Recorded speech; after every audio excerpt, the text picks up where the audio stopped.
Yay! Hello! Hi, everyone. Hi! We are so excited.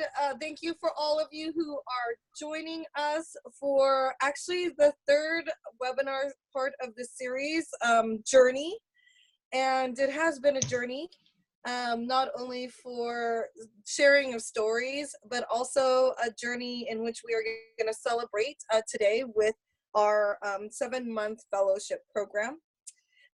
This is a program produced by Women in Taiko, and we just are just so delighted that we get to be a part of more storytelling within our Taiko community. So I'm gonna pass it on to Karen. We'll talk a little bit about ourselves and each other in a second, but why don't we hear just a little bit about what Women in Taiko is about, some histories and milestones and just some context. Great. Hi, everyone. My name is Karen Young. I'm co-hosting this with Michelle Fujii. And this is being sponsored by womenintaiko.org, the website, which was generated after the 2017 Women in Taiko Summer Taiko Institute that was that happened after the North American Taiko Conference in San Diego.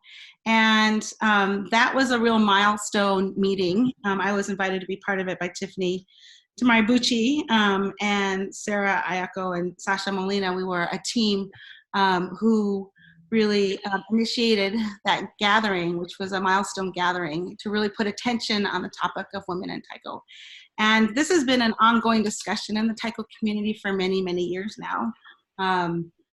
There have been panels and workshops, not only Tiffany, but Linda Hoffman and PJ and Michelle and Jennifer Weir. There's been a lot of folks that have been interested in this topic of looking at, how gender plays a role in our art form, and particularly how we can really think about supporting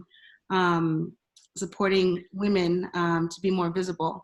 And so after that really exciting gathering that included 40 folks from all over the United States, Canada, Europe, we came up with a lot of great ideas. And it was really, we didn't have any answers. There was no particular destination. It was an opening of a conversation. And that's exactly what this has been. It's been a conversation and a swelling of or momentum of different activities. It's been exciting to see Heartbeat develop in the Midwest. There was also a Women in Taiko composition project that happened in Northern Ireland. There have been other gatherings and conversations that have been happening. And so womenintaiko.org website really came out of that first gathering. And so Deb Wong, Sarah Ayako, Pat Calvello, and I really were sort of the core folks that said, let's try to create a platform for this conversation. And it's really important to say that while this conversation has been centered around women in Taiko, it really is, we do really acknowledge that gender identity is very intersectional, it's very fluid, it's very inclusive. And so all of our gatherings have been completely open to all genders and folks who are interested in this topic. And so after that gathering, Sarah and I were on the West Coast at the Regional Taiko Gathering at the same time that PJ and Tiffany were on the East Coast at Taiko Connect. And both of us, after we left the gathering in San Diego, said, let's have more conversations. So we grabbed Michelle, grabbed Linda Hoffman, we said, what do we do? What shall we do? And Michelle was super excited, so was Linda, around hosting a second gathering. And that's really where Step Up, Step Out really came to fruition. And Michelle's visionary mind also left us forward in thinking about developing a fellowship program, which she'll tell you more about.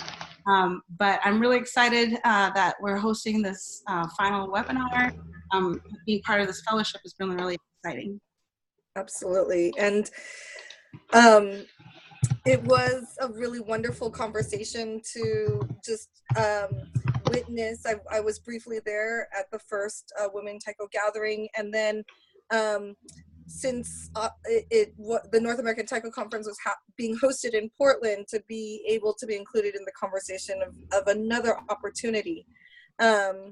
So that was super beautiful to be able to be part of an organization committee to bring that gathering again, piggybacking an opportunity with North American Taiko Conference, and where people are already in a gathering place. And one of the conversations that was continuously started was, you know, these are wonderful conversations and empowering opportunities. And I was just starting to brainstorm longer opportunities, and I was starting to envision like what is now the 7-month fellowship program, where we actually come together, we converge, we can really talk about what is leadership, we can talk about challenges, we can talk about where we want to go, where are we visioning ourselves. And a lot of this particular program was modeled after programs that have moved me and Karen. We both kind of came together because in our own respective lives have been a part of different kinds of cohorts, different sort of training programs, and realized that the collection of these experiences was something that we wanted to share. So the 7-month fellowship program came dreamed up from this idea of let's just give it a try. And so this is our pilot year with 4 amazing, courageous Taiko women, artists, players, performers, expressionists. So we want to tell you a little bit about them because we want to feature and center ourselves in this 2 hours really around their conversations and their discoveries. Because this is really truly the end of 7 months being together. So I'm going to get started. I'm going to start with Eileen Ho. Hello, Eileen. And Eileen Ho is a Chinese-American Taiko artist and instructor from Ann Arbor, Michigan. She was inspired to take her first Taiko class in 2001 while watching a Mu Daiko concert in Minnesota with her family, and eventually performed with a group from 2005 to 2009. Moving back to Michigan, she and her partner, Larry Ahn, joined as original members of Raion Taiko, and now also teach together in Southeast Michigan at the Great Lakes Taiko Center from 2009 to the present. Great. I'm going to introduce Lisa. Lisa Shiota, founding member of Miyako Taiko and stage manager, group liaison, Sakura Taiko Takeover, part of the National Cherry Blossom Festival, Washington, D.C., USA. She studies with Mark H. Rooney and has assisted teaching the recreational class in the Mark H. Taiko School. Lisa has studied Shinoboi with Kaoru Watanabe and performs as a soloist and with ensembles. Welcome, awesome. Lisa. Next is Natalie Hudson. So Natalie is the artistic director of Kaminari Taiko in Houston, Texas, USA. That's actually important for our next person. Since 2008, she has performed and created programs to reach new students and share free performances with underserved audiences. Natalie trains students of all ages and leads a diverse ensemble. Her passion for vibrant, high-energy performance and background in mathematics and teaching support her ongoing quest to develop fun, engaging methods for learning and teaching Taiko skills. Great. Next, we have Jessie Gibbs. Yay! Yes. Jessie is a Taiko performer and instructor from Wellington, New Zealand. Jessie experienced Taiko when studying at IP at UNZ. She played with the university team Kodama for 3 years, becoming their captain in her final year. After a year of teaching English in Japan, she formed the community group Narukami Taiko. Jessie's dream of unity, inclusiveness, and the desire to just play drums with friends has helped Narukami grow from just 9 members at conception in 2014 to over 60 members today.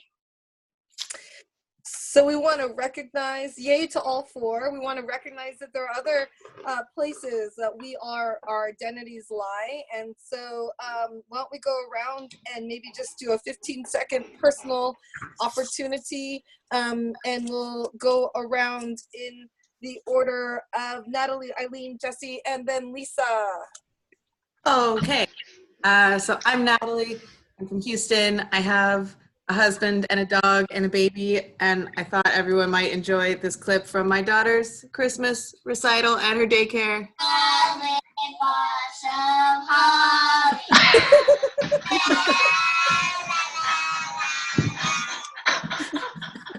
You're welcome. Oh. He's 16 months old, so he only cried once. It was great. Okay, I'm Eileen. Hi, I live with my mom and my high school sweetheart in Michigan. We have 4 kids and a dog, and they let me play taiko every day and dance with my hula sisters and dream about collecting rocks on some beach far away. Lisa or me? Oh, You. me. Hi. Hi. So I was a lead guitarist in a heavy metal band in high school. Our bassist was called Jessie, our vocalist was called Gibbs, and my name is Jessie Gibbs. I also enjoy board gaming and playing games, painting, and I don't know, stuff.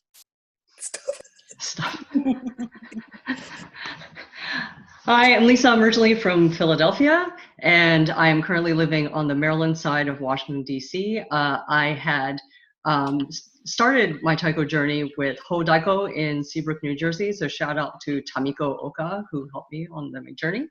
I am actually classically music trained. I have a master's in clarinet, and my day job is working as a music librarian. Cool. And I have been honored to be the facilitator within this particular program for the 7-month fellowship with women in taiko. And my full name is Michelle Fujii. I actually reside in Portland, Oregon. I co-direct a taiko ensemble called Unit Soulzo, and a lot of the kinds of works that we create is really thinking about displacement, belonging, and home. Through the art form of taiko, Japanese folk dance, and blending it together. And I've been playing for over 25 years. Fun fact about me is that I'm a dog lover, and if you know my little dog, Kuma, I love taking him to the beach. Mm-hmm. And my name is Karen Young. I live in Boston, Massachusetts. I was born and raised in the West Coast in California, but I've been in Boston for over 25 years at this point. I'm 3rd generation Chinese and Japanese American. I got my start with Daiko New England. Elaine Fong was my first teacher, and I played with them for 15 years before spinning off and starting the Genki Spark. And the last couple of years, I've been really interested in using taiko as a vehicle for empowerment. We have discussions around voice, and was named one of the artists in residence for the city of Boston, and currently have a project called Older and Bolder, working with elders. So for me, taiko and community is really sort of core and central to my work.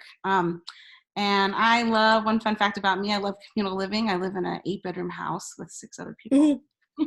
Awesome. So today is, again, coming back to the webinar title about the journey. You're going to be hearing from each one of our fellows to talk about sort of what they discovered, and specifically around a stretch project, which was one of the parts of this particular program, is to identify something not only that would stretch you on sort of like this taiko wise, but also maybe looking at yourself as a whole person, looking at you know, places that you socially or even personally, personal growth. And so really looking holistically at yourself and identifying a stretch project that could really move and help you grow. So we're going to be hearing about that, as well as giving some opportunities to hear from all of you as well. We'd love for you to come in with your curiosity about the journey that you're witnessing, and we'll definitely have some open time for that. So that's a little encapsulation of what today in the webinar is all about. And yeah, maybe we should talk a little bit about some of the logistics too, like how can people participate? Yeah. Oh. So a couple things. One is this webinar is recorded. We want it to be as accessible as possible. So we are recording this, and it'll be then placed on the Women in Taiko website, so for all to have a chance to take a look at. So a couple functions with using Zoom is we are going to be doing some interactive pieces. So I want you to open your chat. So down at the bottom of your screen, there's a little talk bubble. And when you click on that, you're going to see a chat on the right side. And then you're going to see a drop-down box. And it's going to give you options to send the chat to all panelists, everyone in the meeting, and then any of the individual panelists. When we're doing open questions, or we're asking in a moment, we're going to go through an activity where we ask you to say hello. We want you to have this set to everyone in the meeting. So, and when you have a question that you'd like to answer, or I'd like to ask rather, please direct that to all panelists. And Michelle and I will be fielding those questions. And I think beyond that, that's kind of the logistics. We just want to make sure that everybody can see the answers. And then, okay, so yes, there's a question. Just so you know, the drop-down only allows panelists or all attendees. Great, okay, so yes. All attendees, great, perfect. That's perfect. So, and then because we're doing this for the video, we're gonna be actually reading out some of the answers. So even though we can all see those answers, we're doing this for future audiences that are gonna be viewing this video. So that's why you'll be hearing us reading out answers. Absolutely. Also build some energy and reinforcement. So we're going to start with who is actually here right now. So we have 3 questions, and that is, where are you? What time is it now where you are? And what is your current weather? So if you all could go into the chat and start typing that out. We'd love to just know who's in this room, non-literal room, all together, and just know where you are. And I will say that this is actually an exercise that we did every single time we gathered. As you could hear from the geographic bios of all the fellows, we did not reside in the same location. So it was always a practice, and we're inviting you to be here too. So it looks like we have some people. Mary's saying, oops, he is in Ann Arbor. It's 7:18. It's clear, 26 degrees. Heather. Awesome. Hi, everyone. Heather from Terry from RH Taiko. We're in Frederick, Maryland. It's 7:15, cold and rainy. Great. Kiyoshi, Redwood City, 4:20 p.m., cloudy and cold. Eileen, Ann Arbor, 7:18 p.m., 28 degrees Fahrenheit, cold. Wow, here they come. Yeah, super fast. Okay, let's go.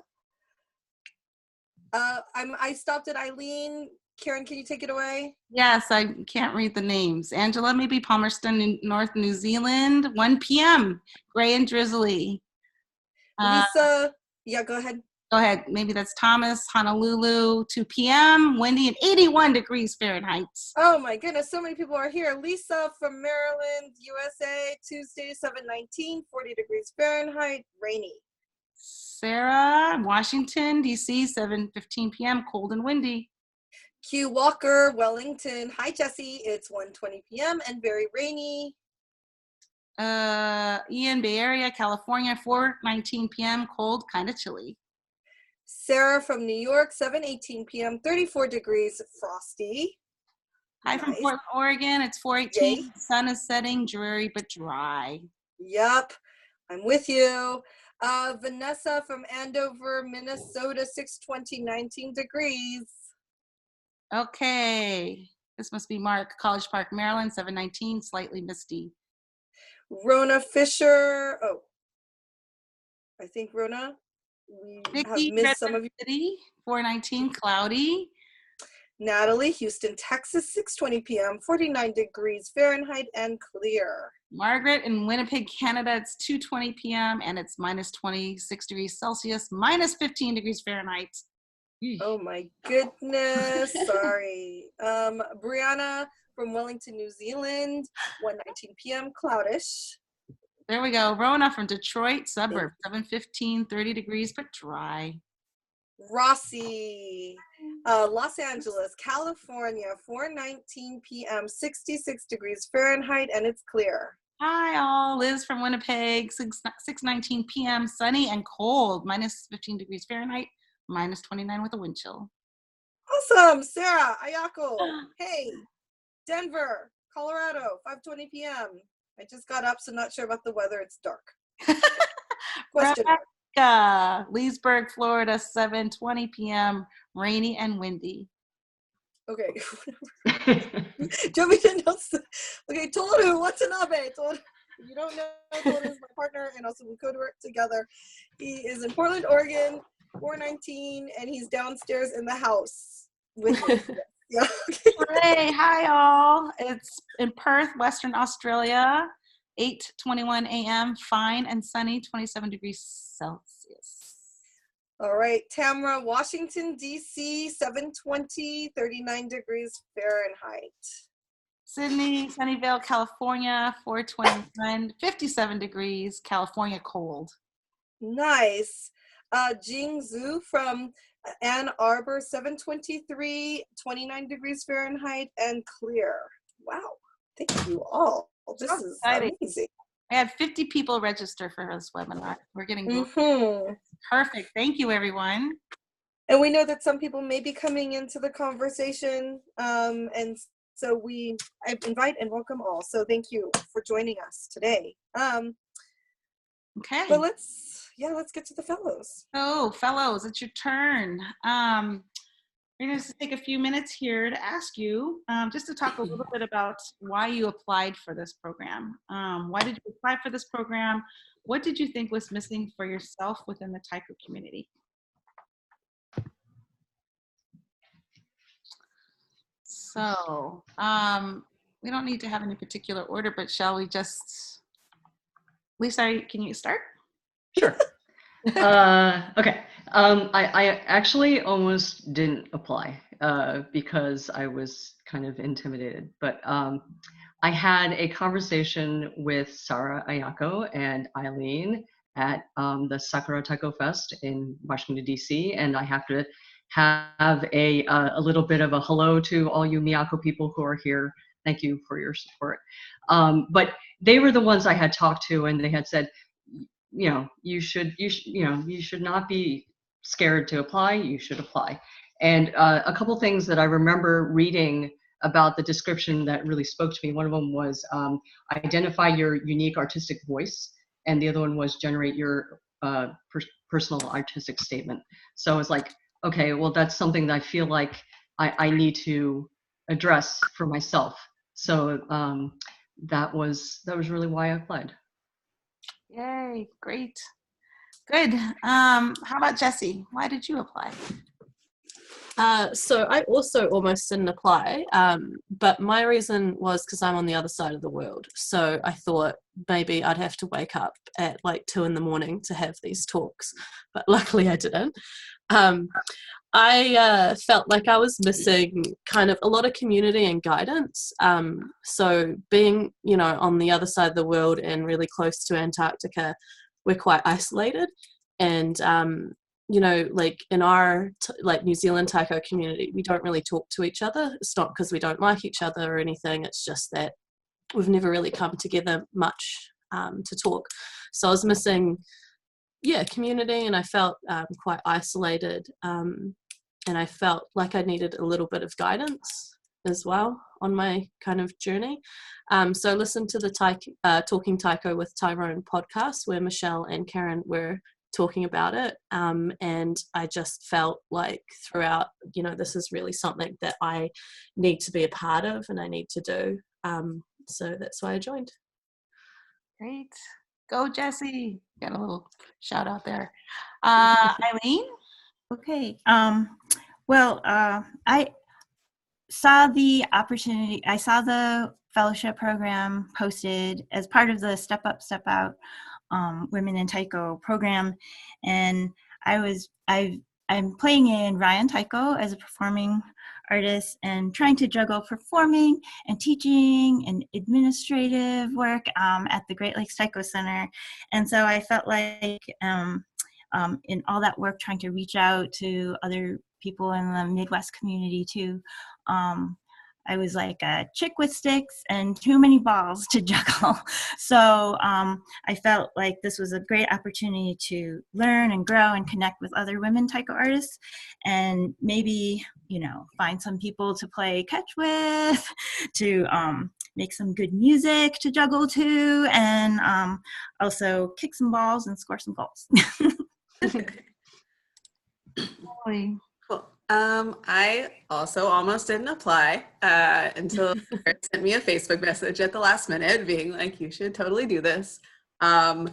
Because I saw it and I was intrigued by the idea, but I felt like not now, not this year, because when the application process rolled around, my daughter was like probably 5 or 6 months old, so I was a new mom and still like a lot of changes were happening in my life, and I was like, I have a lot to deal with right now. I don't need any more obligations and things on my plate right now. But after talking to Karen and thinking about it, and talking to my husband, and also it just helped me realize that I do have all these obligations, and in my life, I'm now doing a lot for my family. And in my Taiko group, I'm also kind of doing a lot for the group and leading practices and working on gigs and kind of doing a lot of administrative stuff. And I don't spend as much time as I should on who I am as an artist and a Taiko player. And so that was really appealing to me. So I signed up for that to say, well, like, why not now, right? Why not now? Like this, there's always going to be a reason that this year is not the year. So might as well just do it the first time it comes up. Here I am. I just want to say, as a follow-up to that, that you all said you almost didn't apply. That was actually something that we talked quite a bit about in 2017 at the first gathering about, like, why don't we put ourselves forward? You know, why is it that we don't immediately sort of raise our hand and say, me. And people's answers varied, but it was pretty clear in looking at this topic around women in Taiko that there are a lot of folks that are qualified and could really benefit, but for some reason didn't feel like it fit them. Not experienced enough, maybe, you know, for a variety of reasons. And so a little tap on the shoulder, a little email, a little text saying, hey, you, why don't you apply? Makes all the difference for a lot of folks, just in general when thinking about how to really support women in this and thinking about their leadership. Mm-hmm. And sort of as mentioned before, one of the centerpieces of this particular program was around identifying a stretch project. And we definitely asked questions of what really is a place for you that you want to be going and growing. We basically went through 7 months of checking in about it, and right now what we're going to be witnessing from each one of the fellows is the little snippet of what their stretch projects were about. The way we're going to do this is we're going to celebrate 2 stretch projects, and then after that, with whatever little time we may have together, we want to open it up as a conversation.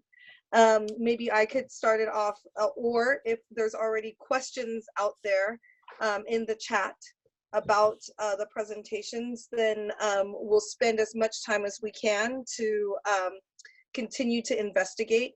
we hope that these stretch projects are inspiring all of you all to think of what is it that you actually want to be growing into. What are some things that you might ask yourselves to maybe develop? We hope that this might be a catalyst, a practice as well. So as you witness these 4 amazing 7-month stretch projects, it is a question out to all of you too. What would your stretch project be?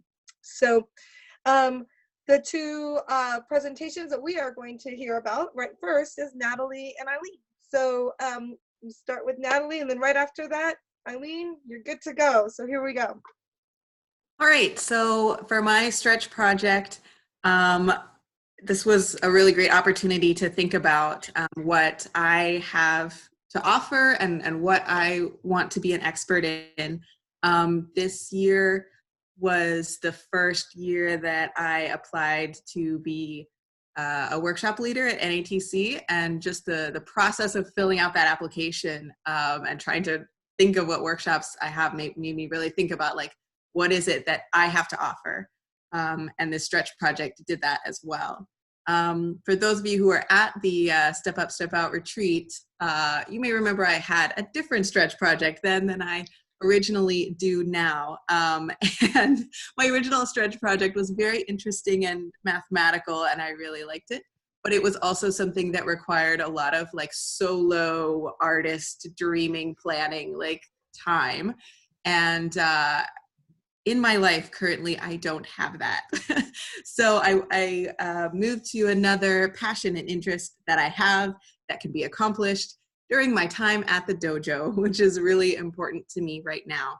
And that is group composition. I'm really interested in ideas for how to bring out the composer in people who don't think they are composers by providing a structure and a framework and like an activity and prompts and restrictions and all of these things that can really create something out of the things that everyone has to bring. And I wanted to shout out some of my inspirations in this area over the years and places I've gotten ideas from.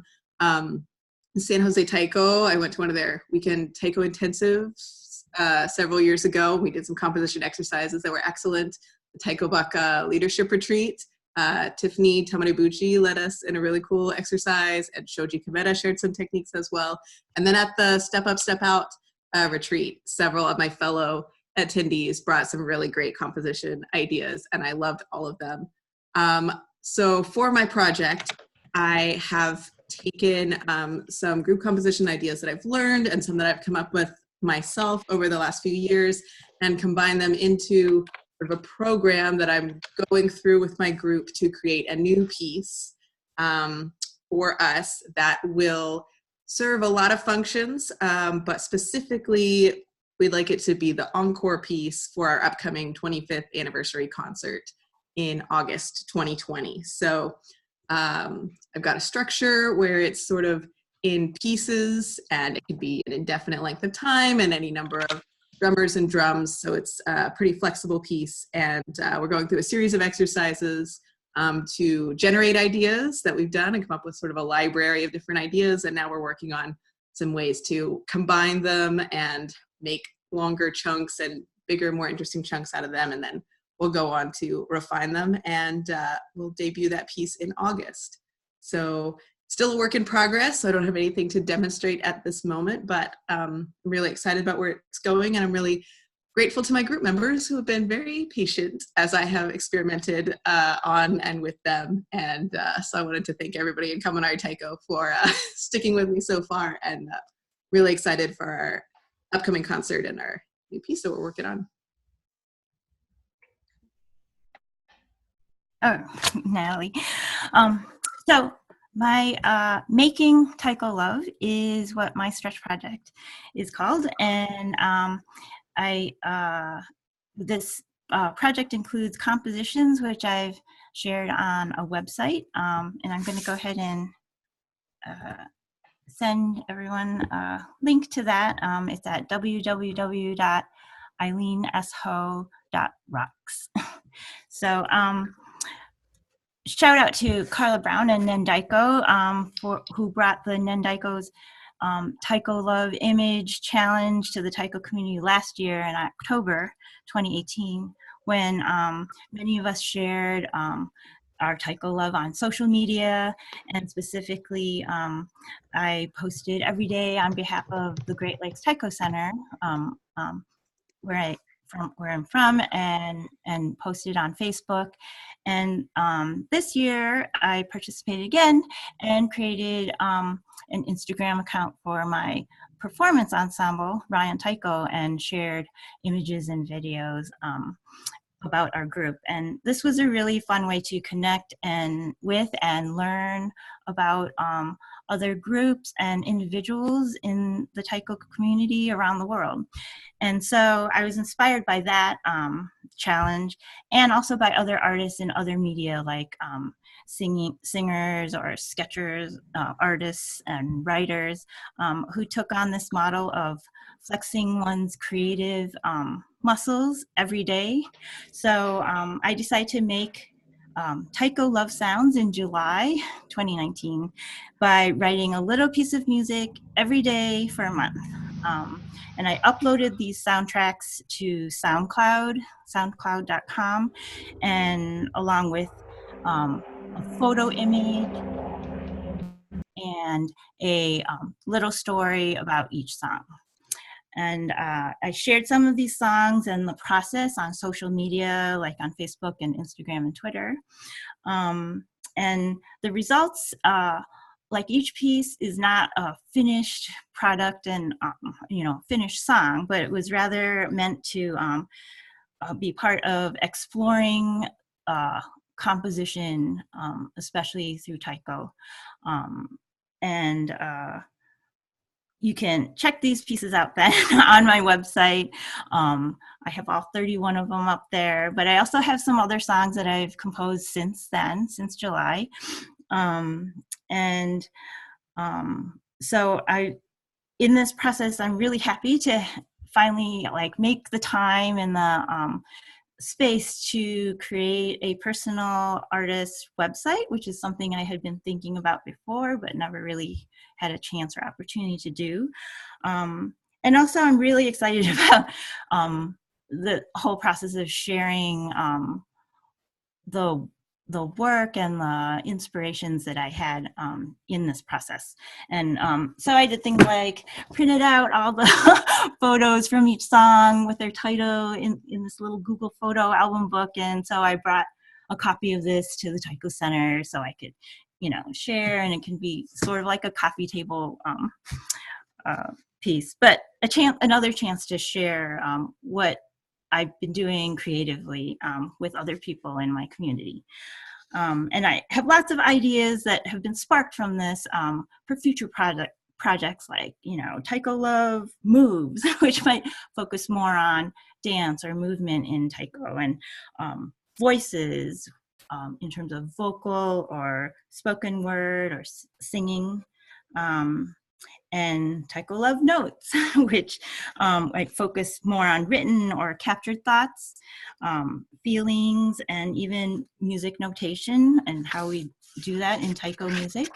And Taiko Love Connections, which is all about meeting people, networking, hearing and telling our stories, learning and teaching, communicating, in many ways, like through this fellowship and through Taiko gatherings, retreats, conferences, classes, performances, and online and in social media. So really what this project let me do was to work with things like images, to create posts on social media, to make music, to research gadgets, to think about marketing, listen to Taiko stories, and talk to Taiko people, explain myself to others, share my work publicly and be open to feedback, and think about what inspires me, and all along engaging with my family at home in this whole process. So these were all the things I wanted to do before, but through this fellowship was given a chance to make space and time to do them and experience a process that gives me more confidence in the work that I can accomplish, and enables me to step out and reach out to people who I like to share my taiko with. So yeah. I'm actually going to share Eileen's website that she posted up there, just so you can get a visual. I know for us, we did a practice yesterday, and we realized that there were some issues with sharing long video clips and so forth, but I'm actually going to start out with a question to Eileen, which would illuminate on the fellowship program as well. And before I ask the question, I also want to invite anyone from the webinar. What are you curious about? What were some things that you heard from both Natalie and Eileen in the story of sharing their stretch projects that you'd like to maybe hear a little bit more of? I invite you to ask some questions in the chat. But I'm going to start off with one question, because Eileen on this website is 3 words.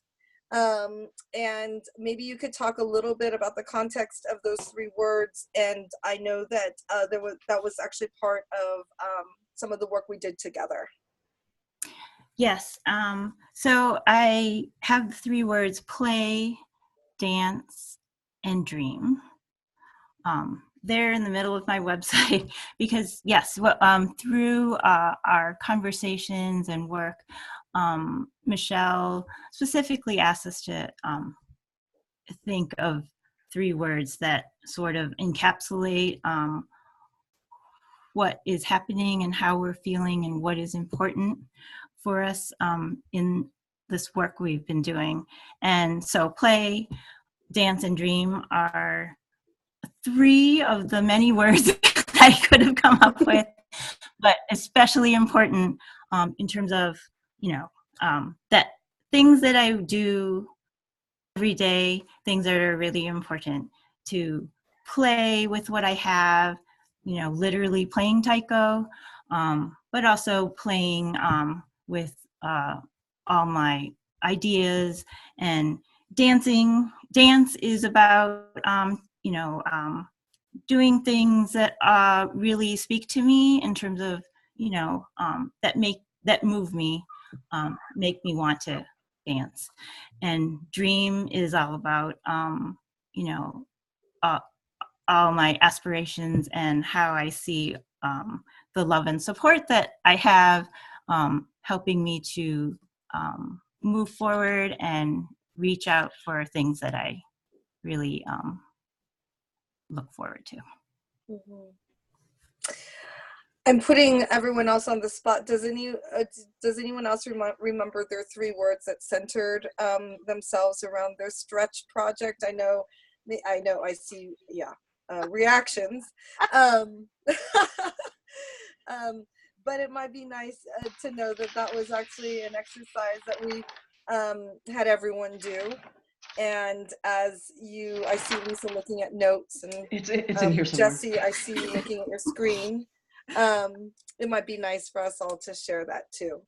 While you're looking, though, there was one question that came out, and it was back to Eileen. So maybe I want to come back to that as y'all searching for your 3 words. It says, Eileen, you composed every day. What inspired your compositions?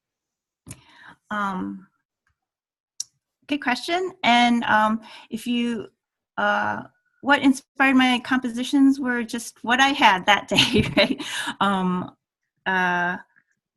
And if you look through the stories that I have shared for each song, and the inspiration of the day could come from any number of things. So whether it was that I was driving in my car and thought of something, or something happened in the news that day, or,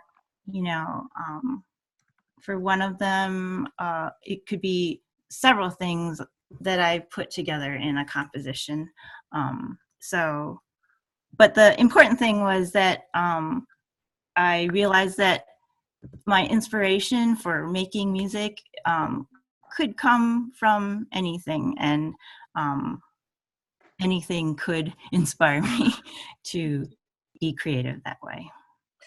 I'm sharing just a screen and as an example of the many songs that Eileen did write, and you can all go to that wonderful website and see the 31 songs that were created as explained by Eileen.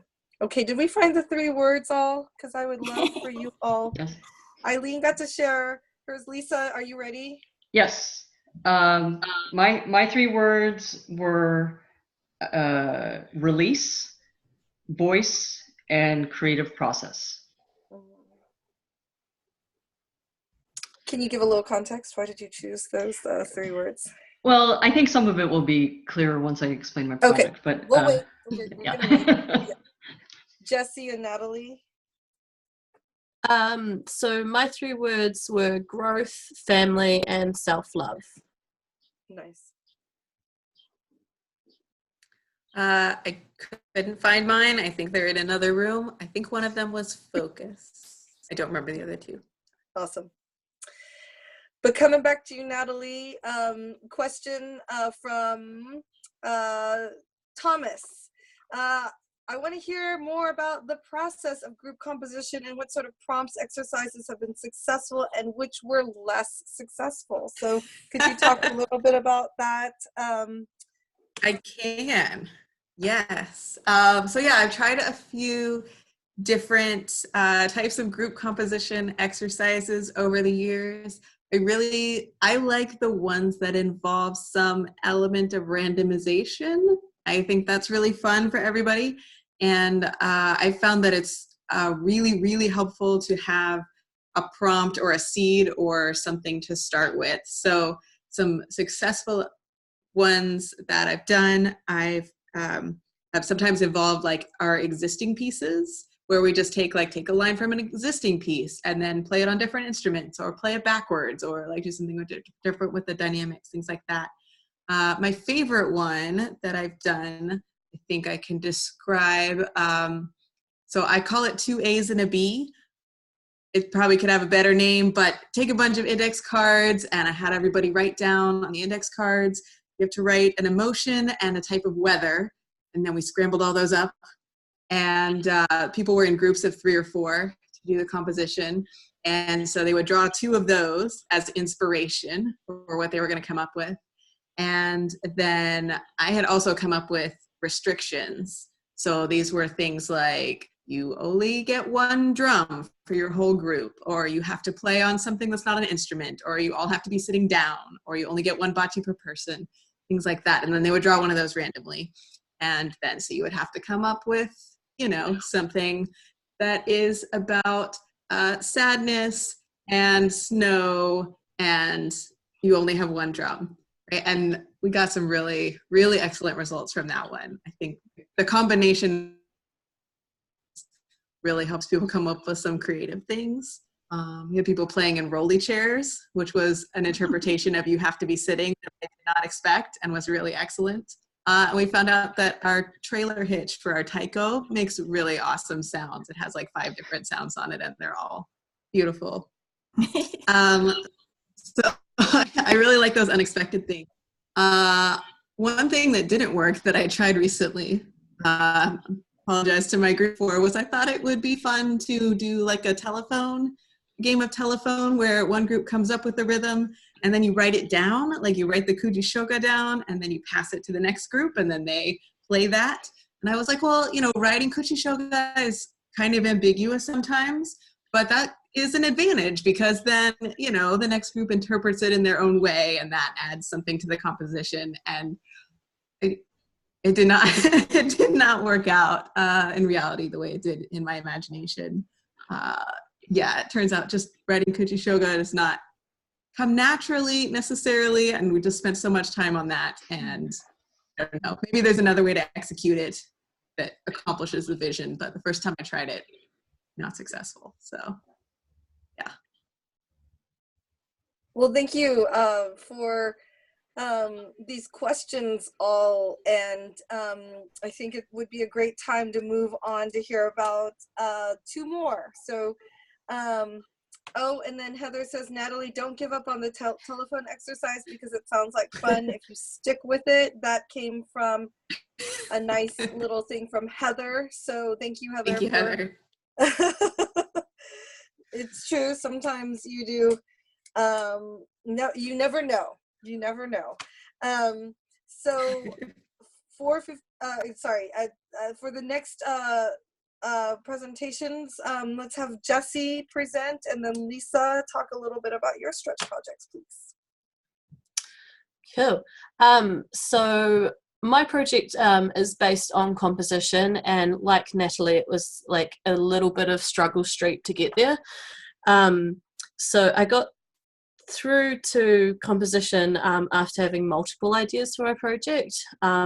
My first one being that I wanted to hold some sort of taiko conference in New Zealand, but when kind of talking it through, Michelle could hear the stress in my voice, and then promptly asked, like, is this a stretch project or is this going to be an explode project? You know, so I had to kind of rethink that, and instead of thinking, you know, what's best for the people around me, I had to think instead what is actually best for me, like how am I going to grow from this? And as a taiko leader of a team, like I generally don't think about myself too much. So logically, and the next thing I thought of was really composing a song. So I was motivated to do that because I felt like it was the logical next step for me as a taiko artist. In my old university team, we never ever talked about composition or improvisation. It just wasn't anything that we ever discussed, or wasn't even an idea. And I've only recently been able to improvise things, and that was terrifying enough. So a composition seemed like an incredible hill to climb. So I tried composing, and it didn't work. I could come up with rhythms just fine, but I didn't know how to start, how to middle it, or how to end it, or I didn't have inspiration at all. And when I'd start playing and trying to kind of trail this off into another thing, it would just turn into a song that I already know, or it would sound too much like a song, or, you know, various other issues.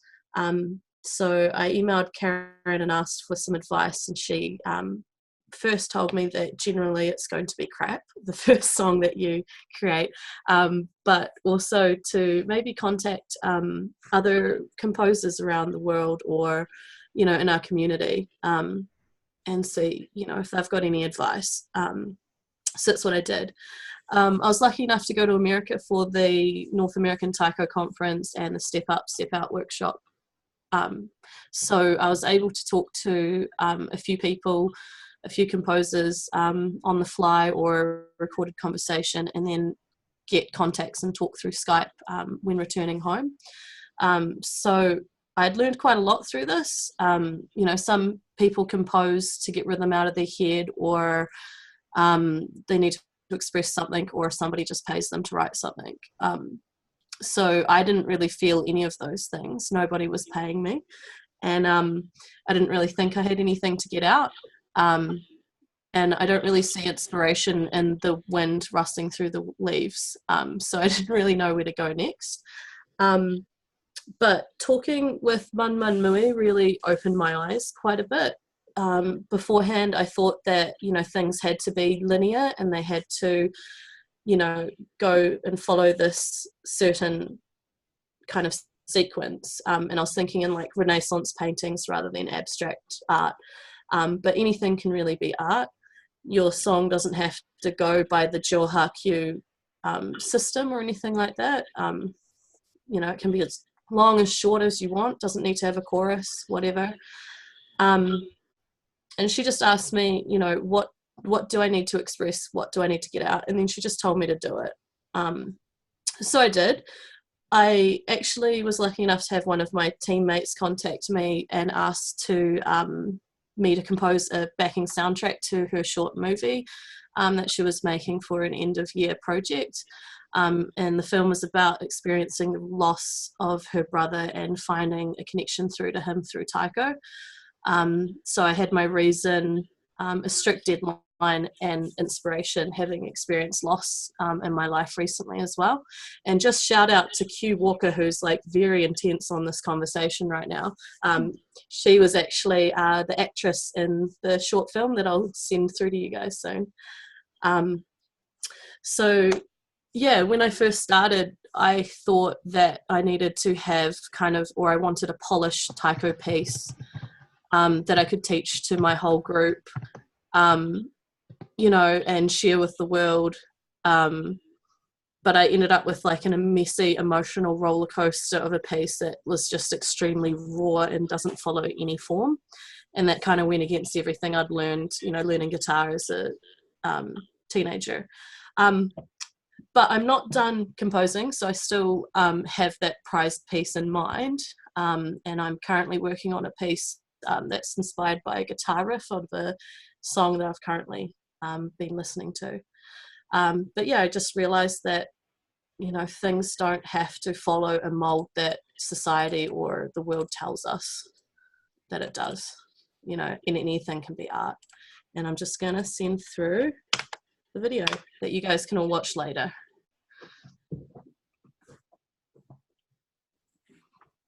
Great. So my stretch project, like everyone else's, had to do with composition. And I think it's really interesting how we all approached it in different ways. As I had just said in my 3 words, it was release, voice, and creative process. And I end up going the opposite direction of what Natalie did, and rather thinking about the group composition, I was thinking more about an individualistic expression. I had a very rough year this year, and there was a lot of things that I think I kept inside me that I was just really wanting to express in some way, and I didn't quite know how. So this was an experiment for me to see whether I could do something through music that expressed how I felt, and it was centered around my struggles with depression. So some of you who went to the Women in Taiko 2-day retreat this past summer saw the first half of it. I've since refined it, but it centered around doing something with spoken word and with playing taiko. And so the rest of my time until now was kind of expanding on that. So it continues the spoken word, but and also has taiko and fue, the flute as well. The first half that some of you have already seen had to do with describing how depression feels for me. The second half of it describes what I've heard people say to me when I've said I'm depressed, and my reactions through music of what my reactions to their reactions. Like we had said, there were some technical glitches when I was trying to show the video, so I'm actually just going to do maybe a minute and a half of the audio. So this part of it is the second half of it. So it's the reaction part of the spoken word and a little bit of the fue, which is done multi-track. So hopefully this works. You seem fine. You don't look depressed.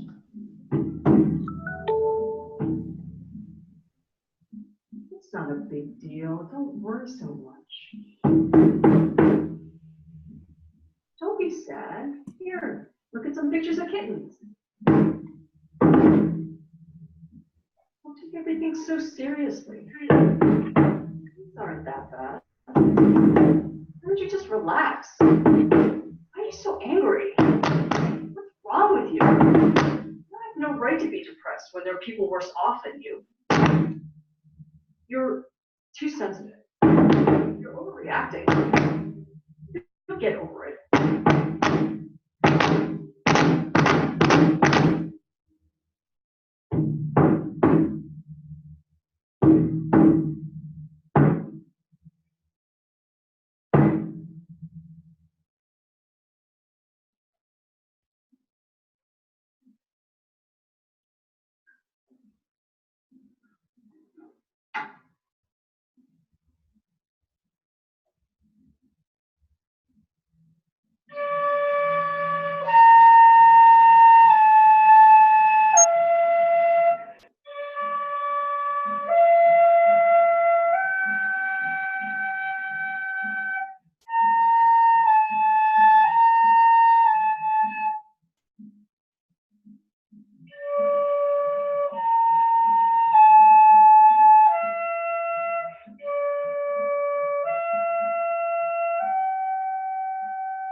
So the whole piece as a whole is about 11 minutes long, but that was just a little snippet of it.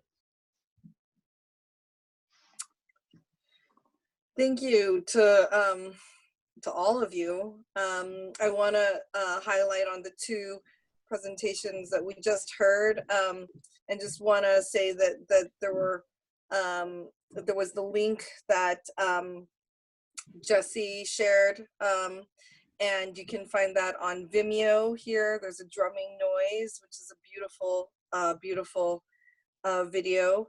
And Lisa, are you also giving the opportunity to share or hear the extended work on video?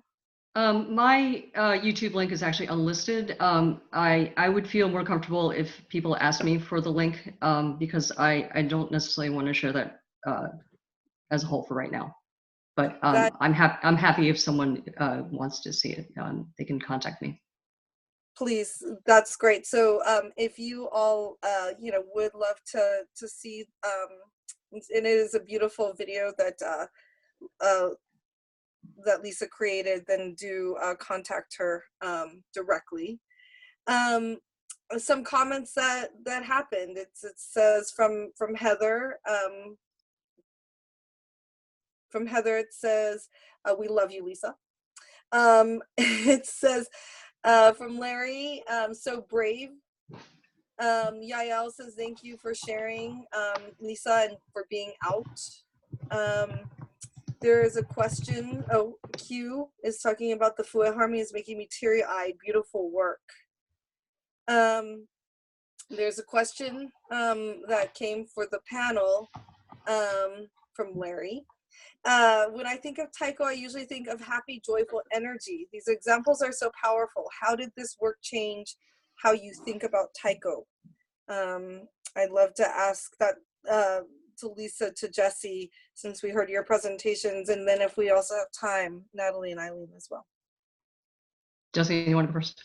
Sure. So actually, when I think of Taiko, like my old team were a bunch of moody teenagers. So we were, we had 0 happy songs, and we were told specifically to never smile. So yeah, going through my new group, we're smiling a lot, and that's something quite difficult. But through this work, I kind of touched on it with my project, is that it, I don't know, like I always had a predetermined thought or idea on what Taiko was and like what it needed to involve. And, when I envision a song, I envision it like with, many, many different parts and like a massive climax or crescendo with it. But with like other songs, like, you have a couple of second songs, or you've got a 20-minute song, it can kind of be any length of time, or there's many different genres of music, and the same can kind of be said with Taiko, which I never really thought of. So talking with composers, they really opened my eyes to thinking a little bit more like that. Yeah. Yeah, that was actually something that I had brought up early on in our discussions as a cohort, when we were talking about composition, was that, lots of the things that we do are festival music, or, very happy music, or they're very intense and, power taiko. And I said, I think I had said in one of our sessions, I want to see something more, expand the palette a little bit more, and something that was more nuanced. And what do I know that does that? And can I create something that expresses a different kind of emotion? So that was really what I was exploring when I was working on my song. Natalie, Eileen, a little bit about that question. What were you ruminating? Yeah, kind of similar things to what Jessie and Lisa said also resonates for me. And I think seeing both of these pieces, just the depth of emotion in them is really moving and interesting, and like they said, different from definitely a lot of the pieces that I normally play. And so it's really exciting to see different directions that the taiko can go in.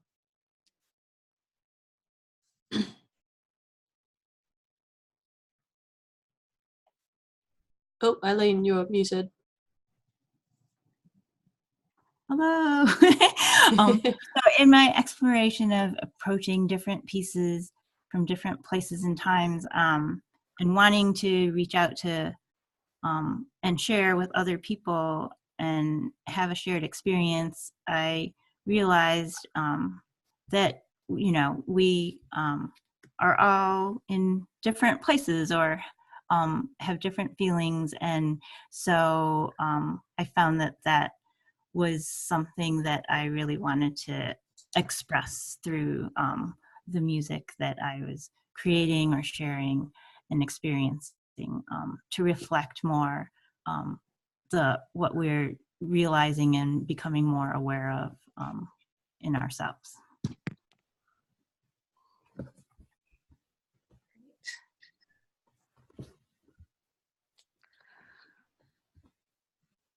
Okay, so Michelle, did you have anything else you wanted to add right there? Okay, so we're gonna get a chance to open up things in a little bit, but we wanted to ask them, the fellows, some specific questions about being part of the fellowship program. And, you know, this was really designed as a way to really sort of break the isolation a lot of us feel when we're doing this work, and to really give folks an opportunity to like really hone in and really think about themselves and their path, their taiko journey. And so I want to start with Eileen asking the question, how did you grow from this time period? Okay. Yeah, as I mentioned before, I came into this really wanting to learn and to grow in the things I was doing through taiko. And through this whole process, I found that there is a lot of opportunity for us to support each other in our work. And the theme of planting seeds and nurturing and feeding and growing from that has really come out for me. And in this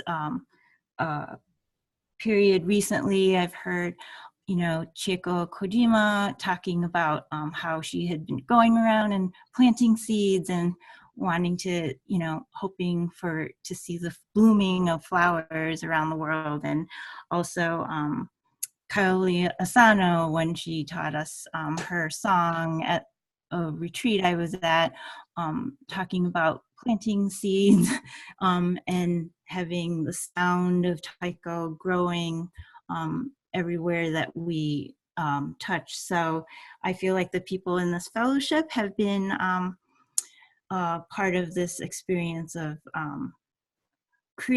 finding these little seeds that we've been working on planting, nurturing in this short time. But I really look forward to continuing to water those seeds, to nurture the energy and spirit that we've put into all these ideas, and to watch and to feel everything grow. And I just feel like I'm just part of that bigger, amazing experience. Great. Natalie, what new questions or perspectives did you gain? For me, so one thing that struck me at the Step Up, Step Out retreat that I have been thinking about a lot just in general is that of all the people there were not that many parents, and especially parents of young children.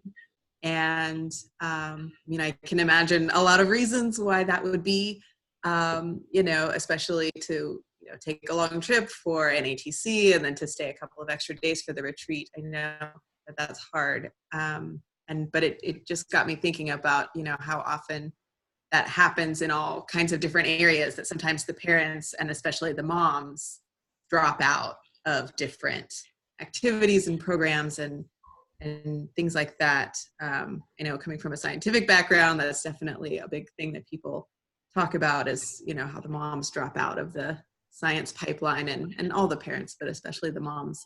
And I've seen it happen in my own group. We definitely had parents, specifically moms of young children, leave the group to spend more time with their kids and to try to balance all their family obligations. And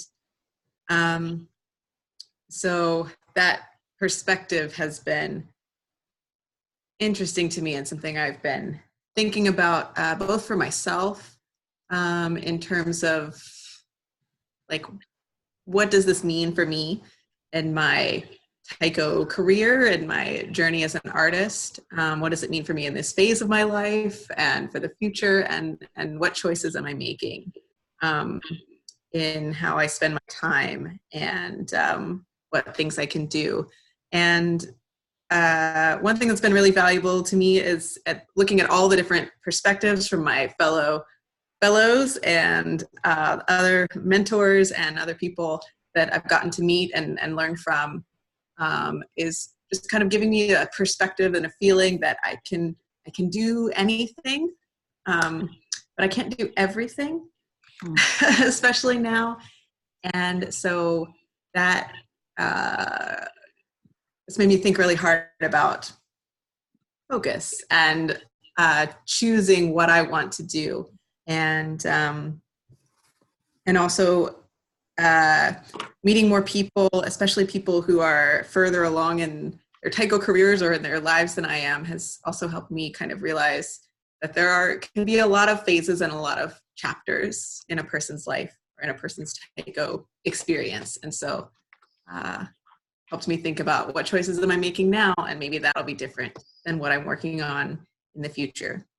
And also from a larger perspective, I want to think more about parents in Taiko and what I can do to help make Taiko be more possible for people in my group or in the larger community. So that's me. Thank you. Jessie, how has your relationship shifted with Taiko, the Taiko community, your group, and yourself? So when I started this process, I honestly thought that I'd get told what to do a little bit more, and would work on a community projects or something that like benefits the community a bit more, but still kind of thinking about other people. But this fellowship was more like how to become a more rounded person as we went through first person leadership, and just to become a more aware person and leader. And we did like exercises and thought about ourselves and what we needed to grow on. And now I feel like I'm taking myself a little bit more into account when I'm making decisions. And I've kind of identified things that I should do less of and things that I should do kind of more of. And that's starting to make my decision making a lot more kind of well-rounded and not just jumping in and saying yes to everything like I normally do. So it's making me, it has made me a happier and healthier person. It's made me set goals for myself outside of my Taiko life, and my Taiko life is almost all consuming at the moment. So that's kind of, it's impacted my relationship with my team as well, and it positively impacts all of us and helps me and my team kind of grow together. And my relationship has shifted with the Taiko community because now I'm a little bit more a part of it, being on the other side of the world. So, yeah. Great. Thank you. Lisa, what did this program validate for you? What it validated for me was that I have a voice and that people are interested in what I had to say. I feel like I still have doubts sometimes that, what I say is not interesting or people can't relate to what I say. And this was very much reaffirming for me. And the feedback that I've gotten from people from my great fellows and from the people in the Women in Taiko community has been enormous. And I really very much am grateful for being allowed and being heard. So thank you. That's great. Yeah, thank you for that. I think, there's one of the common threads or fundamental pieces of this program was really about bringing yourself to the table, and sort of you being your own compass. So just your comments of like, would building a leadership mean you check off all these boxes, like we're going to put you sort of and shape you and mold you into this thing, was really sort of not the way that Michelle I sort of approached it with like you bring yourself fully here so that we can all be part of this Taiko ecosystem as our full selves. That comes through in the way we participate in our compositions, our art, our music, the way we run our groups should be really centered on sort of who you are and what you bring. Thank you for your answers. Yeah, thank you. It's been an amazing experience to be with all of you. And hopefully everyone here on the webinar is able to sort of feel the depth of discoveries and sharing that the 7 months has brought. We have a little bit of time now. We want to bring it forward to all of you as you got to hear about the journeys. What curiosities do you still have about this particular program or to any of the fellows? I want to shout out to Larry, who says, Natalie, you said some words to live by. I can do anything, but I can't do everything. So I'm getting reinforced there. So we want to invite the chat room for questions. Please become curious, because lots of times when you ask a question, it also could give us some new perspectives as well. As you all are thinking, and I'm waiting for that, I just want to share one thing with you all. And here, these are some of the links. I put this here because for anyone who may be looking at this webinar later, they cannot see the chat. So Jessie shared her Vimeo link with that really wonderful video. Eileen shared her website that she created. Lisa, if you would like to hear more, contact Lisa directly. If you would like to learn more about her stretch project, how can they reach you, Lisa? I guess the best way is through email. Okay. Lisa Shiota at gmail.com. At Gmail. Look at this live thing. Gmail.com. Okay. Natalie, I think we should just go to your concert. When is your concert? Okay. August 22nd, 2020. Woo. Cool. 2020. And when will tickets be on sale? Don't have a definite date yet, but we'll definitely announce it on our website and our Facebook and everything. Okay. What's your website? Yeah. Oh, ilovetaiko.org. Spelled out. ilovetaiko.org. That's it. Yes? Yep. Is that it? Okay. Karen talked about her Older and Bolder project, and so I just put that out there. If you'd like to learn more about her artist in residence, it's been, from what I've been able to witness from afar, sounds incredible. And I guess just since I did this little thing with everyone else, I was like, what am I doing? So actually I'm at Unit Sozo, we're actually touring a national project through the National Performance Network Creation and Development Fund, and we have 5 commissioners, and so throughout 2020 we're going to be traveling throughout the United States doing a program called Constant State of Otherness, where you can find out some information on our website, which is listed there, and it would be really lovely to see any Taiko folk out there. So please, it's been And the very important project. Cities you're going to are DC, Washington, DC. Can you just say them? Minneapolis, Yes. right? So we're going to be in DC. We're going to be in Philadelphia. We'll be in Sisters, Oregon. And just a shout out there because we're going to do a very, very site-specific work in the middle of the woods. And so we will be hiking with drums and so forth. So if you want to go to one that might be a little bit unique in setting, come on over and take a vacation, Sisters, Oregon. We're also going to be, of course, in Portland where we reside, and then our debut is going to be in Helena, Montana, which will be on May 1st, 2020. They are our principal commissioner at the Myrna Loy. I will also say that we are also stopping by in Minneapolis as well. So there's actually 6 locations that have been set. So thanks. That's just a little info for all of you. Hopefully you will keep us all in your radar as you have been a part of this webinar. So I'm coming back. Let's see. We have some comments here from Sarah. It says, I'm struck by how powerful it is to create space for yourself, to create, export, and stretch, moved and impressed. From Margaret. Oh, well, oh, okay. So sorry. I paused because I was like, who are you talking to? Oh, Margaret, we'll come back to you in a second. I'll read the rest of the comments. It says, Margaret, what have the facilitators of the fellowship learned that they would like to share? Thank you so much. We forgot to put that in. And Jessie, that you would love to do it. Do the credit, because I think that's important. Go ahead. Yeah, so sorry, in my presentation, I forgot to mention the very important person, Virginia Giglione, and she was the director of the film that I sent the link through to. So she's an awesome up-and-coming, film artist.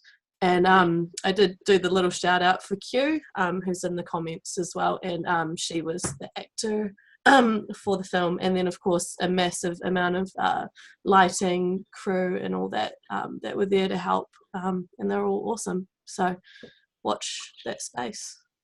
Awesome, thank you. And I just come back, Sarah says that it wasn't export, it was explore. Okay, good. So Karen, Margaret is asking us, what have we learned that we would like to share?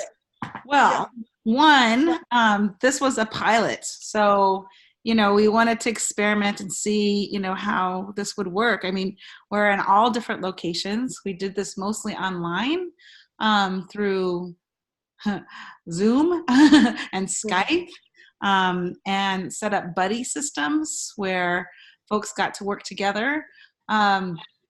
I wasn't sure how this was going to work. A lot of the leadership programs that I've been part of had been consisting of in-person retreats. But we got a lot done. There were times where we would have, lots of really good questions that got folks really focused in on kind of what the essence of their, we talked about the 3 words that they came up with. But I felt like what we learned was really that was a really good amount of time to spend together, sort of once a month. Focused in was just enough. It wasn't too much. Maybe fellows can talk a little bit more about that. And it was just enough attention where we could meet together as a group, but also meet in pairs. The other thing is that we really made sure that we were responsive and flexible. So that was really important. Instead of sticking to A, B, C, D, E, F, we have to go in this order. We really sort of met people where they were at the time. I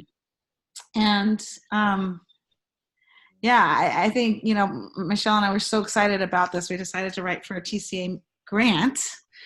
And can I say it? Yeah, let's do it. TCA gave us a grant to officially launch the program. So we're going to have, yes, hello, very exciting. So we are going to expand to up to 8 more fellows this next year. Hooray, hooray. And so, you know, look out for that rollout at the end of February at Heartbeat to kind of launch, sort of announce and sort of roll out the program. So up to 8 more next year. And yeah, many, many reflections. I think one thing that was really also really powerful to me is sort of bring our full selves to the table instead of like having to be a leader that looks like X, Y, and Z. Really bring so much more color to, you know, we've talked about this, the ecosystem. Like leadership doesn't look like this, it looks like all of this. So, and we talked about that a lot. Folks wondered, you know, well, if I'm not leading a group, does that mean I'm not a leader? So we had lots of conversations about what does leadership actually mean? And one of my favorite definitions is making sure things go well around you. And that doesn't necessarily mean you're on a microphone or leading, you know, 50 people. It means sort of noticing what's happening and figuring out ways to make a difference. Yeah. I think, you know, this fellowship continued to illuminate the importance of connection, and how just being able to, even though we are, of course, in distant places, we could still come together in this cyber connection over a consistent period of time to just sort of talk about where we're at. And also through time, because sometimes we create this like get together, yay, moment, but through this frequency of time, we were able to build trust and vulnerability. And that is so precious in our busy lives, where we can actually have this space where we could talk about even some of our challenges, possible missteps, possible places in which we're feeling a bit isolated. Leadership can be a very isolating place, and so as you're trying to keep yourself together for your group or for some people that you're working with, where can you be a little bit messy? And I think that that generosity of we're all figuring a lot of things out is an important space to understand and build compassion for. So it was just super lovely to feel the depth in which we were able to build this journey. Of course, you know, as we end 7 months, it's like, you know, that little capsule of we want to, of course, stay in touch, but we also acknowledge, you know, that sometimes that little remarkable capsule can be the fuel for a lot of things. We also premised this fellowship to not necessarily be the answer to leadership, that it's all part of the opportunity to begin conversations, to think or provide maybe a new perspective that could spark something. And I feel like I personally was able to witness that for myself, even in this fellowship journey, and through hearing collective voices, be able to look at myself, but also think about, as a facilitator, what kinds of conversations could we have to delve deeply. We did things like vision boards. We did things like, you know, asking ourselves, where do we want to grow? Where do we want to stop doing some things that are just becoming toxic for our own either personal lives or professional lives. So that's sort of the place in which this fellowship was able to sort of build the seeds or plant the seeds. And really it was, I mean, working with Karen, this was kind of our first opportunity to really work together. Of course, Step Up, Step Out was intrinsically connected to this. And so as we did both and the fellowship and the Step Up, Step Out 2.5 day experience. I think, you know, one of the things I take away is the relationship that was able to grow from working with Karen, someone who I've fully admired, and we've intersected before, but never so deeply. And, you know, it's just all part of this, like Karen said, ecosystem. It's something that I talk about quite often. Just really continue to get diverse perspectives and to work with each other. So that is sort of some of the things that I took away from this journey together. I'm gonna invite, as going back to webinar, there's still an opportunity for some more questions. Thank you for the congratulations that have come on the chat line, and thank you, Izumi, for saying, yeah, so happy for you, Michelle. Generosity, compassion, I agree, very important, and agreed across the board, it looks like, from our chat line. If anyone has any questions, I do wonder though, what about this fellowship program? Any other thoughts or comments as you heard Karen and I talk about our stuff? I wonder if you have any more thoughts that you'd like to share for anyone else.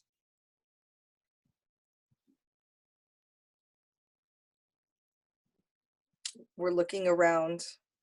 Us?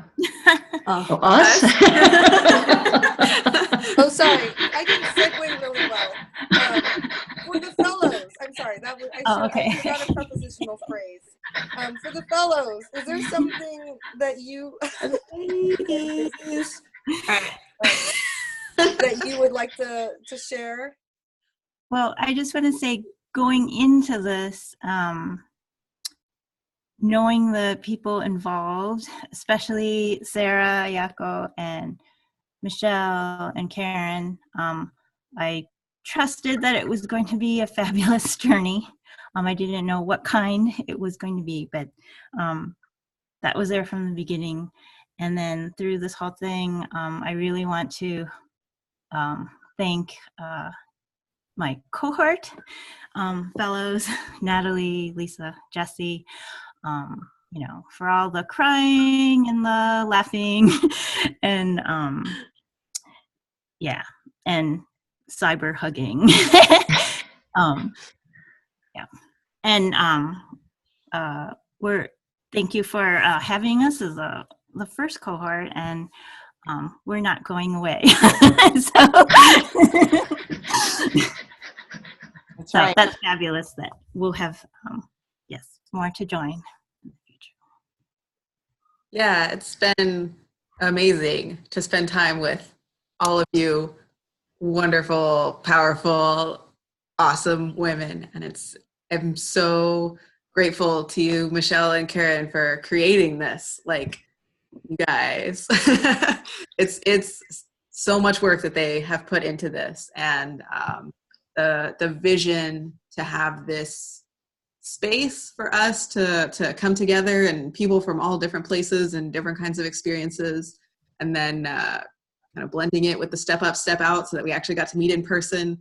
That was such a valuable part of this experience, and it's been really great to have a space to come to where people get it, you know, and we can talk about a lot of different things that maybe I can't even talk to other people in my group about, or people in my family about, and we just kind of have this space to be with each other and process some things and learn things together. And it's been really actually kind of different than I thought it would be, but in a great way. And I really love the connections that we've made. And so, yeah, bravo to you two, and to Sarah and everyone who's been working on this project, and also to my cohorts. It's been awesome. I mean, my fellow ladies, fellow lady fellows.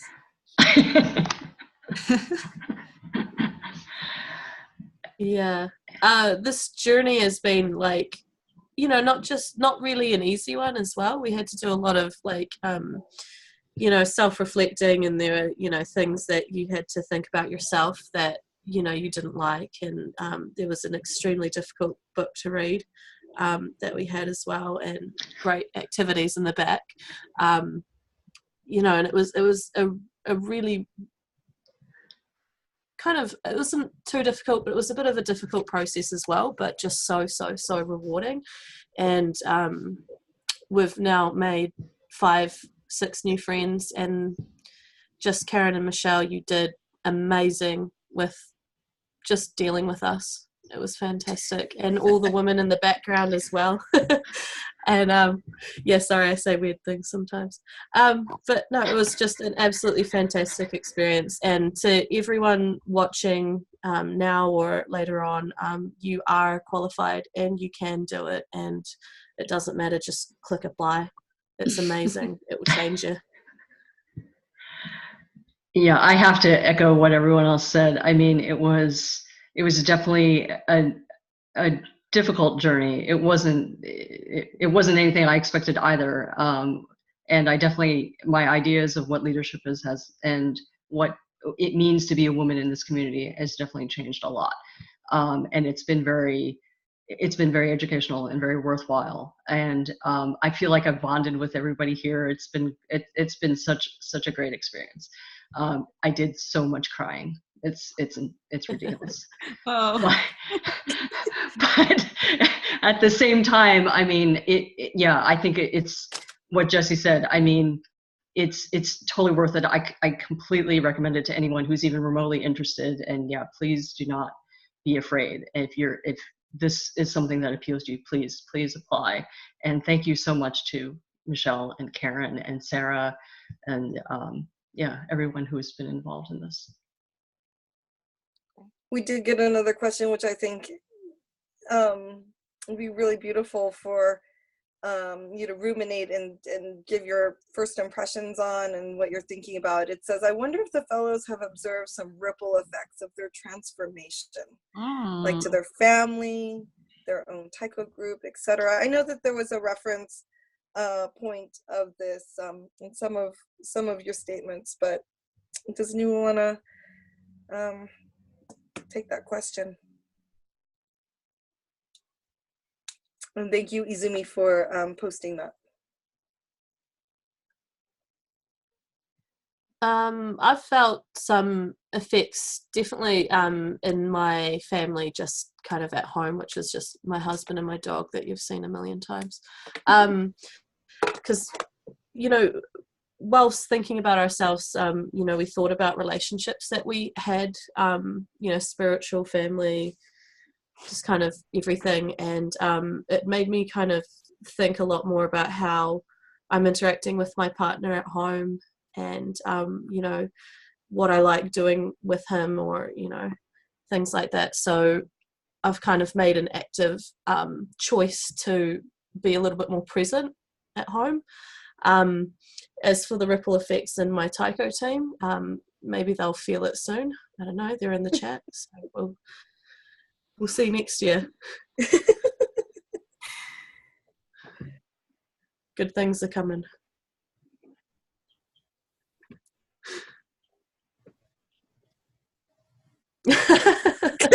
You were saying we feel it. I love it.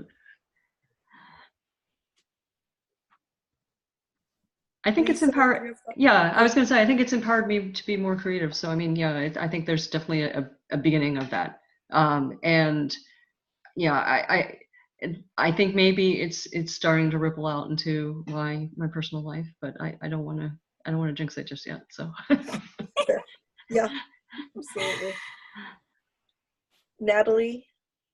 Yeah, I don't know. I guess I don't really have anything profound that I've noticed yet. I mean, definitely the literal effect on my group of having to do the little activities that I make up for them. But I hope that it'll be,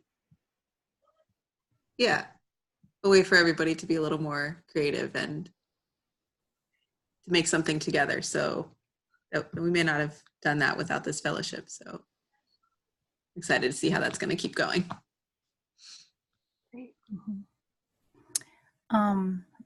What's been really valuable for me is to have the chance to, be more aware of myself and also aware of how my voice is heard with others. So that has definitely been felt in me with my family and my Taiko community. And definitely when things came up where I have had to face huge, overwhelming projects, especially as the fall season started up, I was like, okay, I can do this. It was just like, okay, here's a whole bunch of stretch projects coming up. But, I felt empowered and more confident to approach that and, just feel like, okay, I have a song for that. And so it's been really, really helpful in that sense. Great. Thank you all for sharing.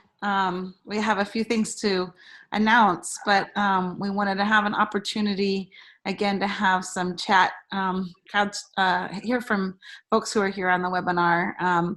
Was a closing activity where folks could give a word or just a very short phrase, just some kind of takeaway or comment or anything that you're sort of feeling or have a sense of after being here with us.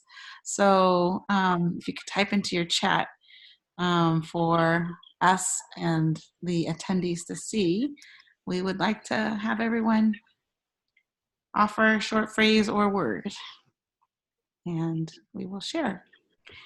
Q Walker, I feel inspired. Terry Beck, don't stop. Heather, potential. I like these words. Yeah, super strong. Liz, hopeful. Larry, invest in yourself. Mm-hmm. Mm-hmm. Nice. Rossi, inquiry. Yep. Sarah, powerful. Yael, supportive. Tamara, encouraging.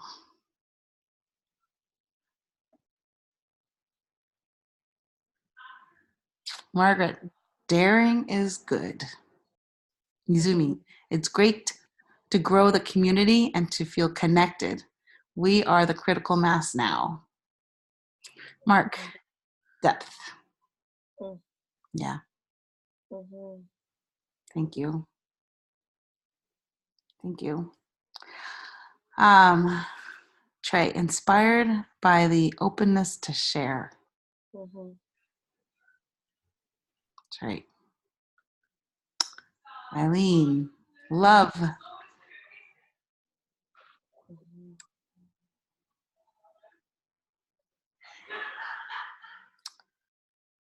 More.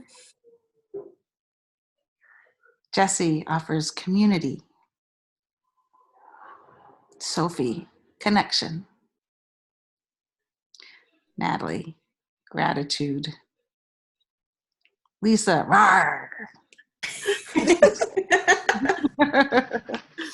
And I would like to say vulnerability. Yeah, I want to say that it's been an interesting conversation, and especially leading into this, there were some conversations that were happening. And what I just want to say is when women prevail, we all prevail. And I think it's just so important for us to remember that as we create some spaces that might feel a little bit more centralized, it's important because in some ways to create some safety, but also some opportunity again for Karen's word, vulnerability. And in the end, so that we can build that strength, confidence, and to prevail, and to realize as we create all these different kinds of spaces, we're all getting to these amazing places. And so I know that sometimes this idea of centralization gets a little funny But I want to just say how remarkable it is to have been in this space with these this group of us of six, but with the 4 fellows, to really center ourselves on some of our shared experiences. Some ways to wrap up, just because this is sort of a closing. And what I wanted to share is just some things that have already been mentioned, which are super amazing. And I am going to start here.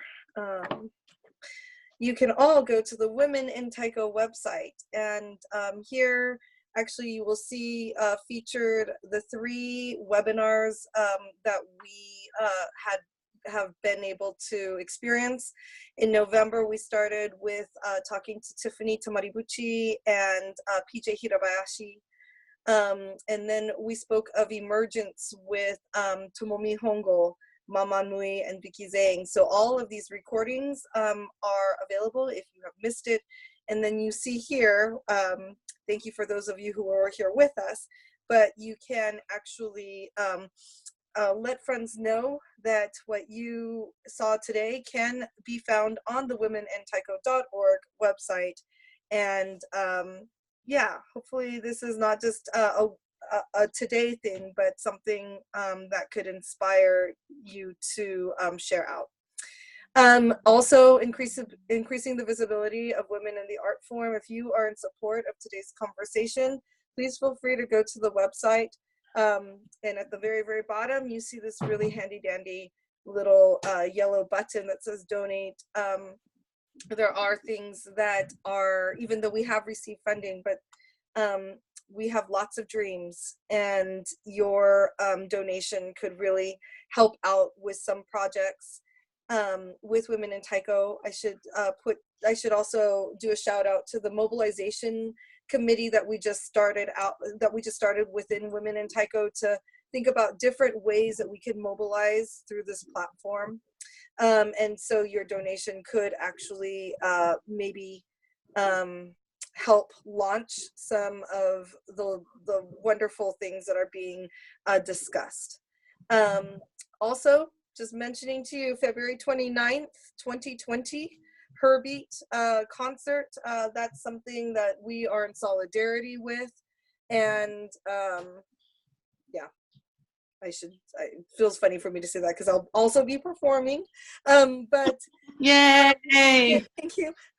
But if you can, consider go to Minneapolis. February 29th is going to be a milestone, remarkable expression of really, really powerful women who have been grounded in this art form, and gonna really show some of the work in this compilation show. We also just keep your ears open, eyes open, ears, what you say, I don't know. Anyways, you can also basically find out maybe a little bit more. Women in Taiko most likely will be also doing some sort of experience the day following February 29th. So that'll be March 1st, Sunday. So please consider coming to that. Announcements of that will be coming shortly. Fellowship. We got the funding, which is a big yay. And you can go back to this website. Most likely our plan is to announce the fellowship at Herbeat. That means on February 29th, you can go back to this website and find out information, and we'll have an application process, which will probably last about an open application process, which will probably last about a month. Anything else? Any other wrap-ups that we should announce, Karen? I can't think of any. I think you've said them all. Thank you. Wonderful. Well, with that, I don't know. How should we close? Is there any other sort of closing, since we do have, sometimes we're always chasing time, but for this remarkable moment, we actually have about 8 more minutes if we wanted to, or it also feels like a nice cadence to come to a close. Are we feeling that? Okay. Any other remarks from the attendees? Anyone want to do a little shout out? We will. Q says thank you, everyone. I hear typing. Sorry, that's me. That's a good. Lisa says thank you, everyone, for being a part of this webinar. Yeah, gratitude. Larry says, thanks everyone. Liz, thanks Karen and Michelle for organizing this series. Izumi, really inspiring. Keep up the great work. Margaret says, thank you again for this remarkable webinar series, and here's to the next phase of all your journeys. Yay! Yeah, absolutely. Thank you, Michelle, for taking the lead on this webinar. It's been amazing. This is, this is a farewell in many ways for this particular chapter and this pilot, and it's been really wonderful to learn from you and co-host and co-facilitate this project.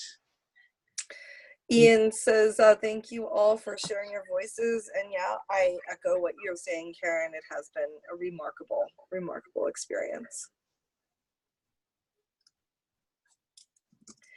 Oh, Vicky. Can you read Vicky's, Karen? Thank you so much for sharing your journeys and your vulnerability and inspiring all of us.